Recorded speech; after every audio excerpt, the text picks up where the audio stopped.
Welcome to Actual Skill Modelling. This is part 4 of the 9A52-2 Smerch Russian long-range rocket launcher by MENG.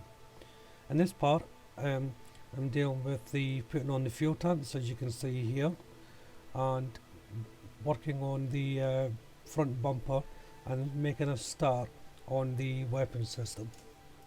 So let's get into this. The fuel tanks just pop on the side here. There is a couple of small location points that it sits on, but it also sits on some of the other parts that we put on. So just be careful of the actual locations. And that's the same with the extra boxes and ammo boxes, things that go on here as well. You should really take particular care on one of them, because that does act as a step. And this is for the coolant, the oil coolant, and things like that. It's got 4 little location points for this to go on, so it's all fairly straightforward to actually place them on. Now this is a bit strange. Look at this sprue. It's a very soft plastic sprue. I don't know why it's like that. It's handy for the pipes and wires that are going on, I suppose. It's almost like a vinyl piece of plastic. It's the only one in the kit, and I don't know why it's like that for the many parts that are on there. You know, I can see why the pipes and that might be like that, but you know, it's different. So this is the bottom protector plate, which goes on just off the radiator at the bottom. There's 2 parts to make up. When you are cementing this together, make sure you get the right angle. That's going to be important down the line. So I'm painting this in Rebel Aquacolor 09 Anthracite, the go-to for the bottom, well, for the main sasha. There's a small pipe that fits in just where I put my tweezer in moment. It's a bit obscured because of the model, so you can't really see it. But it goes in from the lubricant unit into the radiator fan. Next to go on is a couple of cross beam structures. These fit over the exhaust, and the location points are above the wheel axles that are just slightly sticking up. You can't miss them really how it goes on. The second beam runs directly behind it. I wasn't 100% sure of the location area for this, but I've put it in as best I know how it's going to fit. It could be in the wrong position though, I don't know, I'll have to check down the line. Next to the little cylinder you make up with one photo etch part. The bending on this photo etch part is a fairly simple one, so I didn't bother using the bending tool, just use my tweezer for it. It's only a straight up bend, and that gets it fitted in between the cap and the main body of the cylinder. So once it's bent like that, just place it on the cap, a little bit of cement inside the actual cylinder for the cap to go on. So you place it just on the body, sorry, not the cap, and then a little bit of cement, then the cap goes on. So you've got this protruding piece of metal sticking out. Another drive shaft's getting made up here. There's only 2 parts of it, so I'm just attaching it on this sprue. Just for ease of painting. So I'm just cutting off one of the sprue connections just so that I can get the paint brush in. The reason why I'm doing this is just to save time, really. So I'm painting the end part in 09 Anthracite, just like the rest of it. Then moving on to the shaft itself, it's getting painted in the Rebel Aquacolor number 921 steel. And as I say, I just done it like this just for ease of painting and drying time. The cylinder I made up just before with the photo etch part has gone in, and that is painted in the same sasha colour, 09 Anthracite again.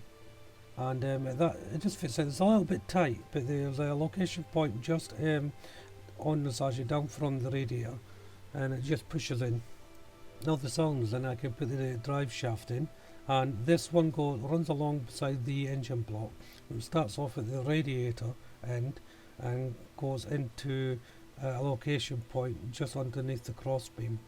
that I put in a little bit earlier, and it should, like the rest of them, just push in and fit okay.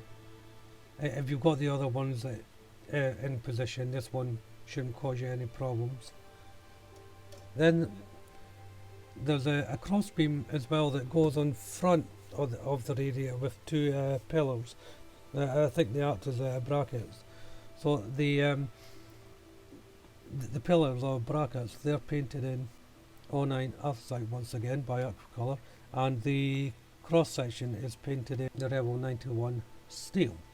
Now I know I'm using the same colours all the time, but it's just the nature of the kit really, and I will keep on mentioning them. So this crossbeam just fits on the two pillars that I just put in, and it should line up with the top of the radiator. Going on to the bumper now, and the first thing to do is to paint the lights. So the first colour is Tamiya's X24 Clear Yellow, way a different colour, and this is painted inside the clear part piece. Then moving on to Rebel Aquacolor 730 Clear Orange. Now I actually would have used the Tamiya's Clear Orange for this, but my pot had dried up. So then onto the backing of the lights, and I'm using Rebel Aquacolor 90 Silver, and as I say, that's just the backing of the lights, just caps off inside. I don't actually think you'll get to see this part, but just on this on the safe side, I decided to paint it. On the actual bumper, I'm painting the inside in Rebel Aquacolor 362 Greyish Green. It's just very thin coat I'm putting on this. Again, you don't really see the colour, but you might catch glimpses of it, so it's better than leaving it as a bit of plastic. Fitting the lights to it, I just took the back cap, a little bit of cement, and put on the clear part onto it, then let that bond before placing it on. And the location points is very easy. There's the two holes, obviously recesses for the lights, and there's a little pin that puts the whole unit in to gauge you in, so you shouldn't have any problems. Sometimes when you do these, it can be a nightmare. For the side of the bumper, there's a couple of little 4-inch parts put on. There's a little disc and cap that goes on to one of the photo parts, so I recommend putting this on first. As you can see me doing here, the parts are so small, so it's better putting them on while it's flat. And again, it's secured down with super glue before bending it in position. So I'm just using my tweezers here again to bend the 4-inch part, because it's just a simple bend. And then once that's done, it's a simple case adding it to the end of the bumper, using super glue for it to bond.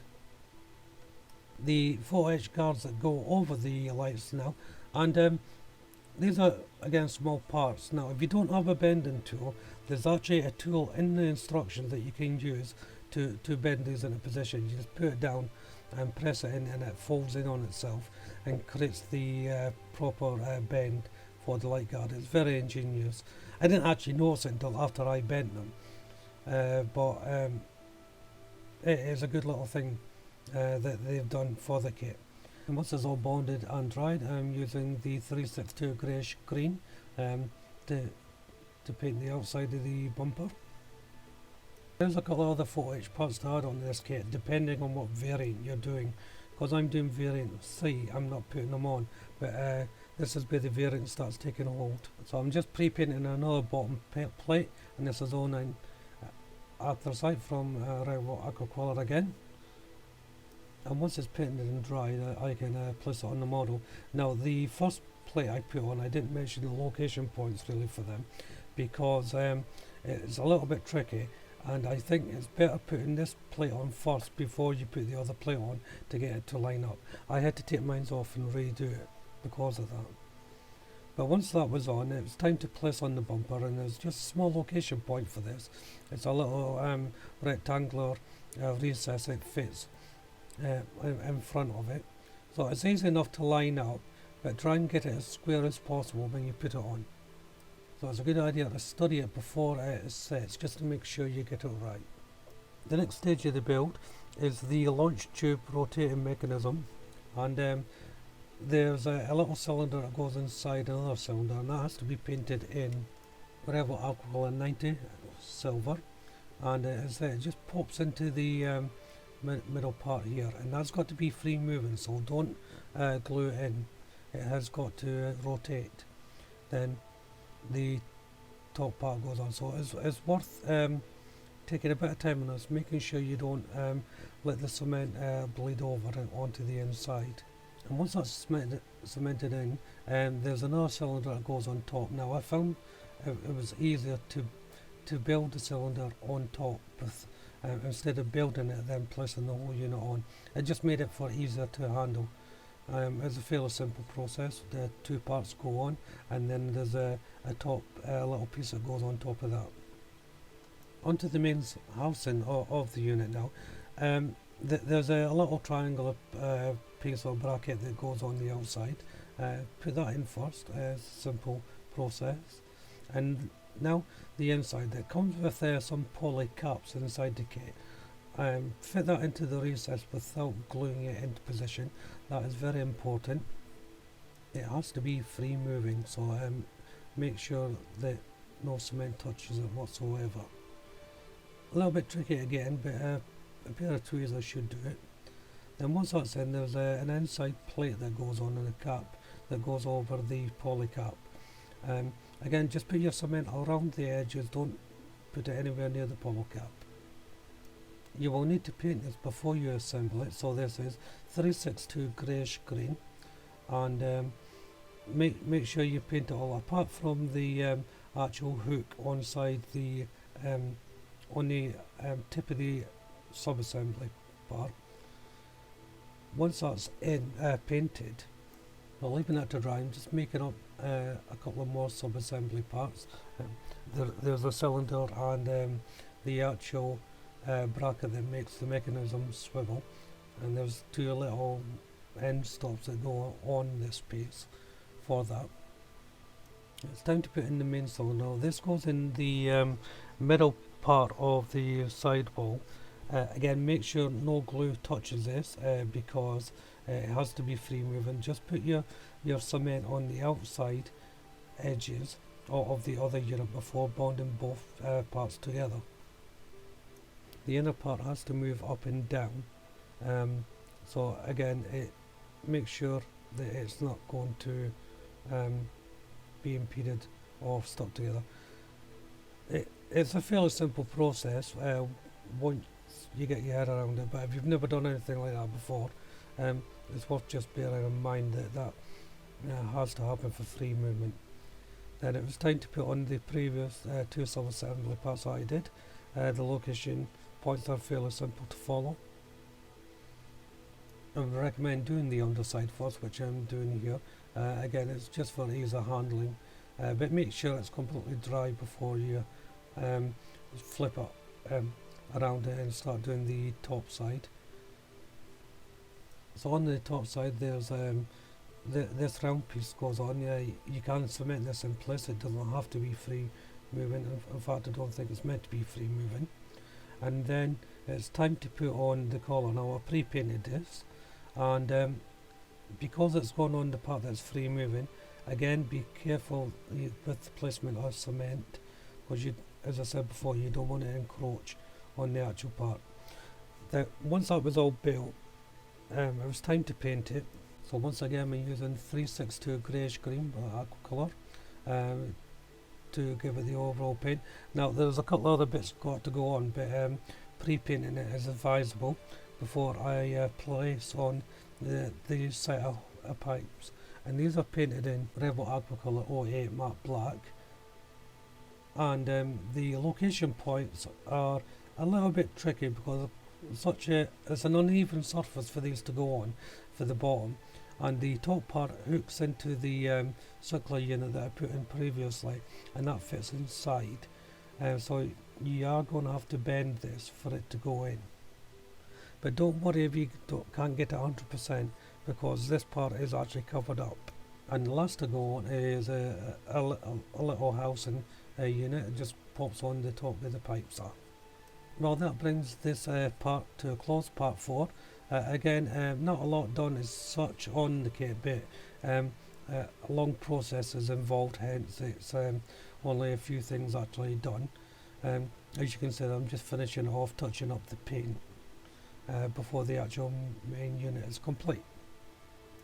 So it's quite an enjoyable part, this part. I really like it.